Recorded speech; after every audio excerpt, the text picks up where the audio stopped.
By playing Gunfire Reborn, there's a few things that I picked up by myself that were kind of useful, and a few other things that I learned from my friends, and from a few videos I've watched. Salutations everyone, I'm Babblerab, let's just jump straight into it.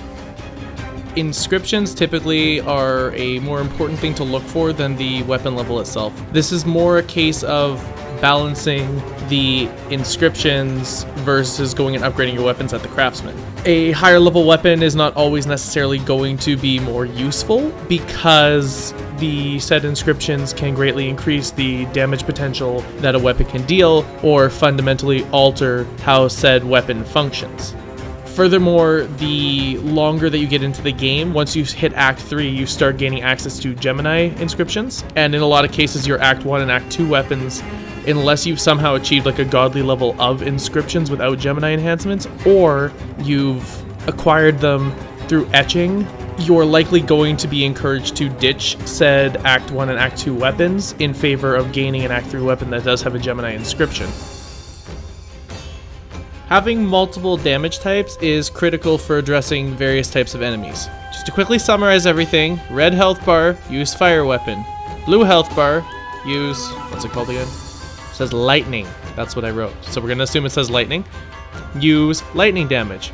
Yellow health bar, use corrosion damage. Plus, enemies that have a very large shield or armor bar usually have very little health to back that up. Most of the other time, anything that doesn't have that is a freaking HP bag. So it's nice to have weapons that give at least some of the other damage types. When you're playing as Lalo, this isn't as big of a deal because he's got built-in electricity, but it is nice to, with other characters, have at least two of the damage types going for you, especially given that lightning damage and damage don't deal as much damage to the health bar, only to each of their respective strengths. Okay, so for number 3, we're basically extending number 2 here, but I feel as though it's important. This is pay attention to the health bars that the bosses contain. Be sure to pick up a weapon that has a corresponding damage type that can be used to address a boss accordingly. The big ones here that you need to be paying attention to are Luwu, what dis? I don't know. Luwu. I'm not gonna try to pronounce that anymore. As this is the boss of the first act, having something that addresses shields not a huge deal, at least on normal, elite, and nightmare, because his shields are tiny. Not a huge deal there. If you want to rip through the shields, try to have a lightning weapon by then, but I also find that sometimes getting through Act 1, you usually don't even see that many weapons in the first place. So, not a huge deal if you don't have the corresponding damage type. Ichthyosaurus offspring, he definitely's got an armor bar, and having corrosion weapons absolutely will be beneficial for ripping through that armor bar so that you do not need to be fighting that boss for as long as you need to. Afterwards, it's got the health bar as well, so try to have something that does fire damage as well, but the big one is getting the weapon just so that you can rip through that armor bar as quickly as possible. Pole Monarch is a separate problem in my opinion, and that is solely because of phase 2 of the fight. Phase 1, Pole Monarch's got just health. Starts getting shields later on, but it's health for the most part. The biggest problem here with Pole Monarch, and I'll put a little timestamp or whatever if no one wants to see spoilers for the boss fight. Everyone's jumped ahead who wants to jump ahead? Awesome. The problem with phase 2 is that you have a countdown before he basically enters phase 3, and phase 3 he's basically going balls to the walls ham trying to end your life. Phase 2, I don't remember the exact amount of time. Future me, look this up and then put that number somewhere there just so that I'm able to give you a time. So whatever amount of time that I put in there, that's how much time you have to get through his only shields bar. Again, in the case of Lalo, not a huge deal because you have built-in electric damage through Fatal Current. And you can literally just spam Fatal Current, take a shot, spam Fatal Current, take a shot.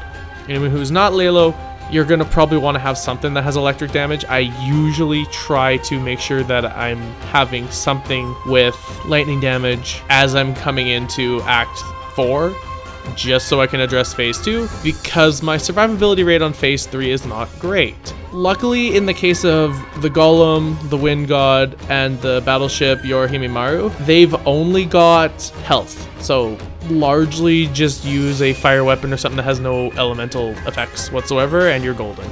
Number 4 is an extension of number 1 in that the right Gemini enhancements can greatly benefit one's playstyle. The 2 that I most heavily use, let's be honest, I use 1, and then I've started using a second one, and I really need to use a third one. The one that I almost always gravitate towards is weapon 1 and 2 share their same magazine size. So if you got something that's got magazine size of 3, another thing with magazine size of 10, you now have a magazine size of 13 for both weapons. And then you get that rate of fire increase of 25%. This is good for 2 reasons. You get the increased rate of fire, which means more DACA, and more DACA is always good.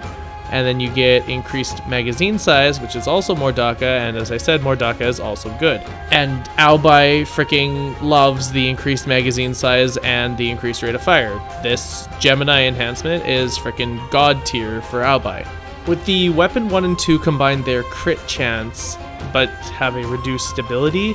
This is nice for anyone using snipers because you take 1 shot. Your crit chance, I believe, is just like a multiplier of the total amount of damage that the crit is going to increase the damage by. So needless to say, you'd want a times 10 versus a times 4.7. This is awesome with stuff like the Bloody Drill, which I've typically seen having a times 4.7 crit modifier. And the loss of stability is not a giant deal, given that snipers typically don't have a great rate of fire in the first place. Or in the case of if they're bows, they have 1 shot before you have to reload.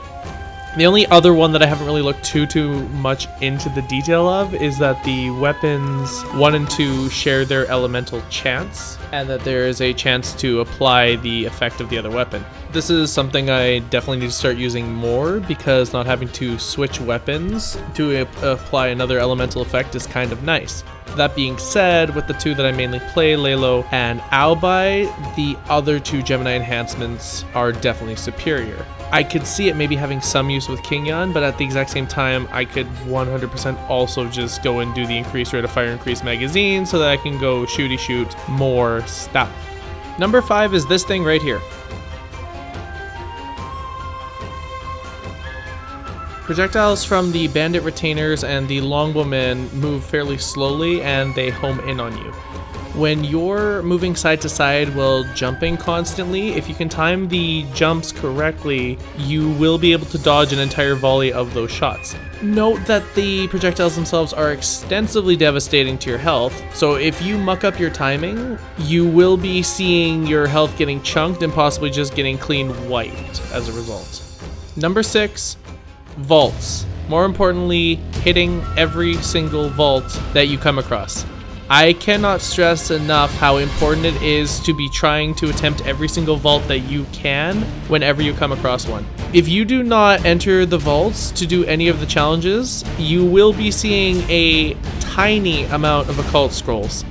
And just like Ascensions, Occult Scrolls are absolutely critical to keeping yourself alive. And in many cases, they can fundamentally alter the way that you play or greatly enhance what you're trying to do. Furthermore, if you read the game tips, they even go and tell you that the primary source of Occult Scrolls is the vault. So yeah, you should absolutely be trying to run every single vault that you come across without exception. Okay, maybe not without exception, because if you are struggling, yeah, you probably want to avoid the vault. I have lost a few runs by going into the vault and getting piled on by enemies, or doing something stupid and it resulted in me not getting the boss. In general, I still try to hit every single vault I come across though. Number 7, paying attention to the Occult Scrolls that you pick up. Each hero has a different playstyle that they naturally excel with. That's not the same thing as me saying, hey, you should only ever use this playstyle with a certain hero. Play your hero however you want. But depending on what your playstyle is, there will be some Occult Scrolls that either do absolutely nothing or are full-on detrimental to your playstyle. Something along the lines of Flesh and Bones, for example, works fantastically with Albai, in my opinion. Reason being, his shield's already tiny as is, and it recharges super slow, and he's got a bunch of health, so you might as well go and give yourself just all health. Additionally, when he is dual wielding, you've got skills that will have the effect where he'll reduce the damage that he takes, or when you kill an enemy, you gain health, yada yada, or just fully mitigate damage for the first whatever amount of shots. So the shield in many cases is more of a detriment, and I find that just playing off of the health regen is a much bigger deal than trying to make shield work. That's not to say that the shield has no use with Alibi, it's just that if I see flesh and bones, I'm sitting there going, ooh, total health regen, rather than, oh, my health is static at like 95 or whatever, and I've got like 50 shield. That health doesn't regen unless you have buns. Might as well have built-in health regen with flesh and bones. Resolute, on the other hand, works great with both Alibi and King Yun. You don't care too much about Alibi's shield regen once again, so I often will combine Resolute and Flesh and Bones together if I can hit them both in the same run. I'm just sitting there dealing more damage and moving faster. In the case of King Yun, he doesn't even use shields, so the increased delay before the shield starts regenning is irrelevant to him. So it's literally just take it. If your armor gets depleted, you move a little bit faster until you kick something and then you're back in the game. In the case of Lalo, I try to avoid Resolute as much as possible because I find that I rely more on my shields, especially when I've been putting stacks into Voltaic Aegis. Furthermore, there's different builds that make use of different weapons. Something like Preemptive Strike, for example, you would not use that as much with something that's using automatics, and you'd probably use that on like bows and snipers because your first shot is a bigger deal than every subsequent shot. Something like Perfect Sixth, on the other hand, it can be used with like snipers if you have a 6-round mag, but it's incredibly effective with automatics. And once again, Alibi makes great use of this scroll because you're just going up to enemies going daka daka daka daka, and then just bullets, bullets, bullets, bullets, and you're laughing. Number 8, you can drop scrolls and weapons.